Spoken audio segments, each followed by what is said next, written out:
up? I got Naskin here with me. This ain't a diss song, but yeah, you know what it is. I'm a cheesehead, y'all niggas cheese whiz. Pittsburgh Steelers, that's nothing. That Super Bowl ring, that's nothing. Pull up in your town when you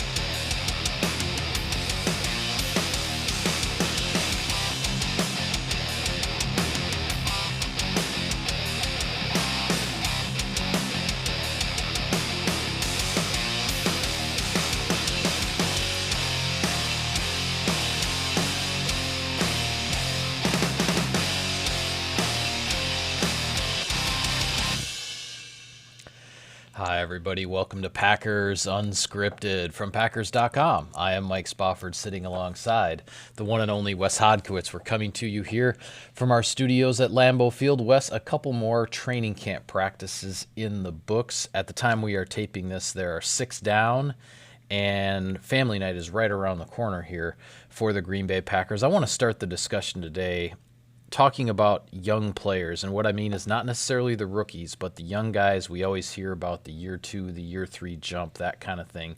Training camp is a time that you start to see the seeds being planted, so to speak, for maybe those jumps to happen in the game action somewhere down the line. So is there a guy, one of these younger players, that you sort of see with that arrow pointing up already here in camp? I'm glad you gave us a pre-production rundown on this, because my natural tendency would have been just to say Rashawn Gary again.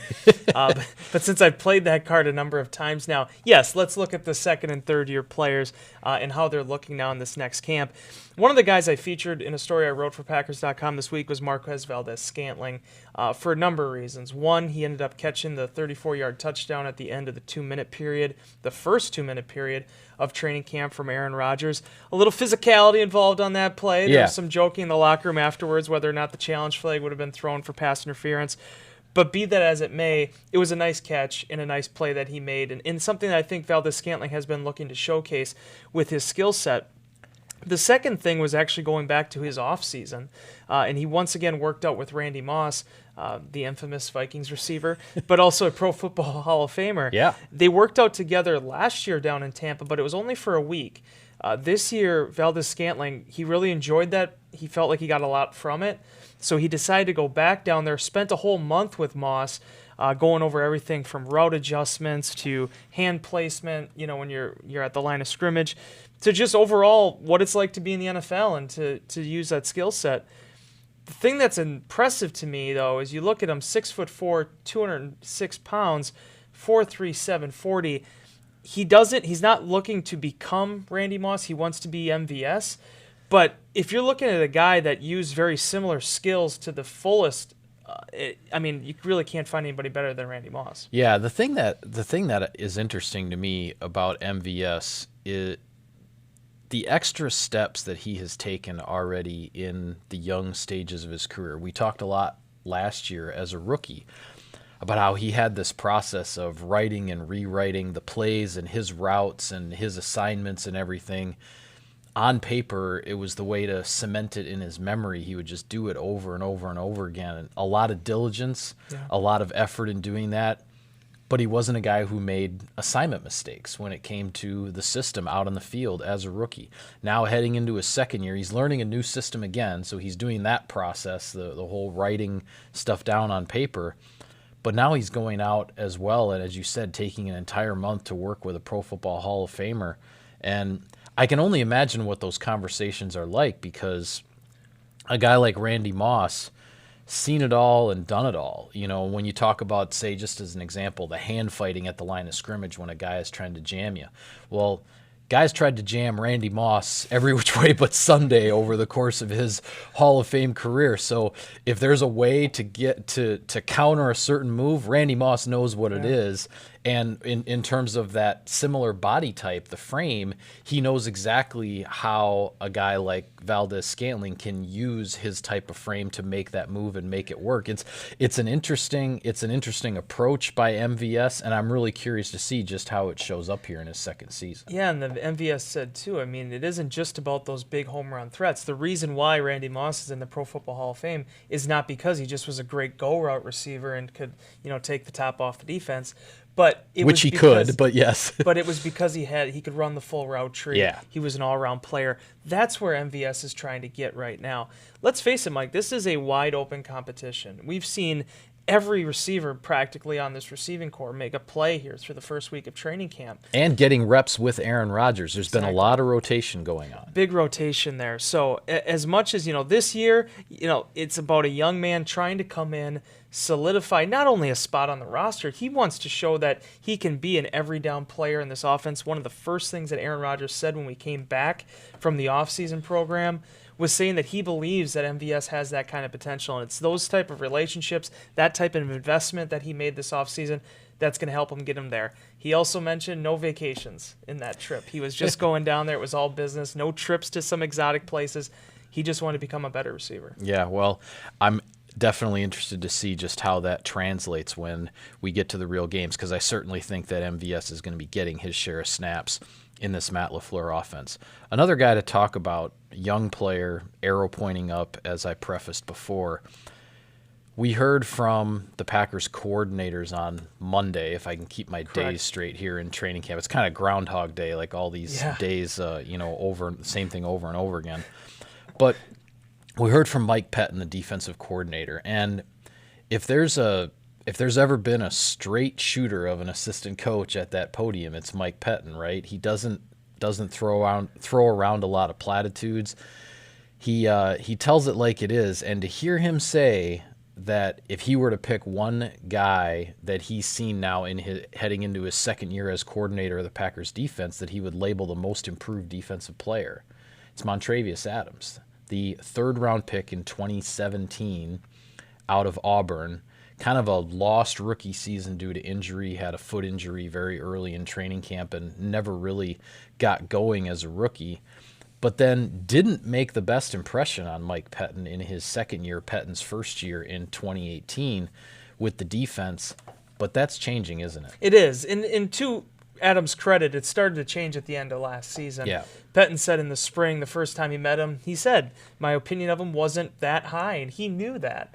And it was funny because talking to Montravius in the locker room this week, he did know that for a fact. Yeah, Mike Pettin isn't just brutally honest with reporters; he's brutally honest with his players. He was very well. upfront with Adams about this stance. Absolutely. But to Adams' credit, if you think about that in any walk of life, someone does that, it can be demoralizing. It can affect your confidence, but it can also affect your productivity if you take it the wrong way. Sure. Adams didn't do that. Adams took it the right way. He adjusted. He made the mental changes he needed to make. And this year, the biggest change he's made was really with his dieting. He said he got up to about 315 last season. He's listed at 304. This year, he returned back to camp under 300 pounds. The main reason he did that is he felt like he still had the necessary power to play that position, but he wanted to be faster. He wanted to be quicker. He wanted to be able to, beat guys off the line more. And the Packers have been really pleasantly pleased with what they've seen from him through this first week of camp. Yeah. But before all these, as you mentioned, these platitudes, these different statements were made, you go back to the offseason, I can't tell you how many offensive and defensive linemen were kind of muttering about how Adams had made a big jump. And as much as Pettin's words got a lot of headlines this week, it wasn't something that we haven't already heard. And when the Packers made the move to move on from Mike Daniels, you have to have some more guys ready to take that spot. They feel like Adams, after taking a full offseason now, working with Dean Lowry and Kenny Clark in the base defense, is really ready to take off. Yeah, well, I'll be honest with you. We certainly did hear it during the spring, but as we've talked about, and I've been around this long enough that anything I hear in the spring, Right. I take it with a little bit of a grain of salt. When you start to hear the same kinds of things after the pads go on in camp, when the contact Yes. ratchets up, when the intensity of practice ratchets up, and then you're still hearing the same things about those young players and the growth pattern that they're on, then it really starts to mean something, at least to me as an observer, as a reporter covering the team. So that definitely goes a long way. And let's face it, Wes, there is no question it's not the only factor, but Montravius Adams' progress and what they saw from him at the end of last season through the offseason this year was a factor in them being comfortable moving on from Mike Daniels and saying, all right, number 90, this third-year pro out of Auburn that we drafted in the third round a couple years back, he's going to get more opportunity, more responsibility, and they're counting on him to come through. Yeah, and Tyler Lancaster, that whole rotation, Kingsley Kiki, that defensive line is more than 2 or 3 players. You have to be deep. I think last season proved sometimes how deep you have to be at that spot. Yeah. So I think this is a move. I likened it in one of our conversations, I think, on Unscripted already, to they had to go, Josh Sitton was released. Lane Taylor had to step up, and now Adams is going to be in a similar spot. The other thing I like about Adams, too, and I asked him about this in the locker room, he's a father of 2 now. We all know that story about the night that he got drafted. His fiance was in labor, and that is in the back of his mind. He doesn't want to just be a one-and-done type player. He wants to play in this league for 8-9 years, beyond that, and set his family and his children up for the future. Yeah. That's his extra boost, he said, and it's something that's pushing him this camp. Yeah. Well, before we move on, I just have to throw out another Mike Pettin quote that I thought was a classic the other day when he said he likes having a noisy defense. And what he means by that is listening to the guys hollering back and forth and talking and communicating. He says, if your defense out there is quiet, that's a problem. Yeah. and his response was in a question to, okay, what is different about your defense now at this stage in year 2 compared to where you were in year 1? The short answer being the guys are talking a lot more. There's a lot of communication, a lot of hollering going on, and he likes that. He likes hearing all the noise in the back end from his players. Yeah, and as much as it is Zadarius Smith and Preston Smith and Adrian Amos and all the guys they added, a lot of this, too, is the guys like the Montravius Adams and the Oren Burks and the players the Packers are expecting to step up from those drafts that they've had the last few years on the defensive side of the ball. I think the really fun thing for Green Bay right now is they have a lot of those personalities. They aren't afraid to speak their mind, the Jair Alexanders of the world, and I think that's why they're hitting the right decibel level that Pettin's been searching for. There we go. All right, well, I'm going to put you on the spot here quickly. Yep. 6 practices in. What's your play of training camp so far? For me, there's so many that you could pick from here. I still really liked that pass that Deshaun Kaiser threw to Equinemius St. Brown. Believe it was in last Saturday's practice, just because he missed on it the day before. And you can have all the arm talent in the world, Mike, but if you can't put it where it needs to be, it's kind of negated. Yeah. And I feel, Kaiser's still a young quarterback, still only 23. There's still room for growth. But I like the deep ball accuracy improvements that I've seen from him in this camp. And I also like the fact that St. Brown got rewarded for a play that he got open on the day before, was able to get above the defense on the second one and bring it in. But, man, there I don't want to steal any from you, but, I mean, there's so many catches. The Jake Kumro sideline grab. There's been some really special plays I've felt so far through this camp. Yeah, well, you had mentioned a big one earlier, the MVS play to conclude the 2-minute drill, where he's one-on-one going down the sideline with Jair Alexander, deep ball from Aaron Rodgers, makes a great adjustment, kind of cutting, swimming inside of Alexander to then make a diving catch in the end zone. Now, there was some controversy. The defensive players thought maybe that's going to be offensive pass interference. So because of the controversial nature of that one, I won't pick it. But I want to go back to the other day there was a blitz drill in 11-on-11 where Mike Pettin is showing all kinds of crazy defensive fronts. The offense has got to figure out who's coming and whatnot. Now, the offense was a little slow in that period in getting the play in, getting out of the huddle, getting up to the line of scrimmage. They were very deliberate about some things, and that part definitely needs to smooth out. But there were back-to-back plays in that sequence. One where Rodgers hit a hot read to Jimmy Graham on a slant to Yeah. beat a blitz, and then another one where he took the either 3 or 5 step drop and threw, I guess you'd call it like a slot fade in a sense, because Geronimo Allison is running down the seam from the slot, but Rodgers just threw it up there as like a 50-50 ball type of thing, and Allison just makes a great move reaching over top of the defender to pluck the ball out of the air. Those are the kinds of things.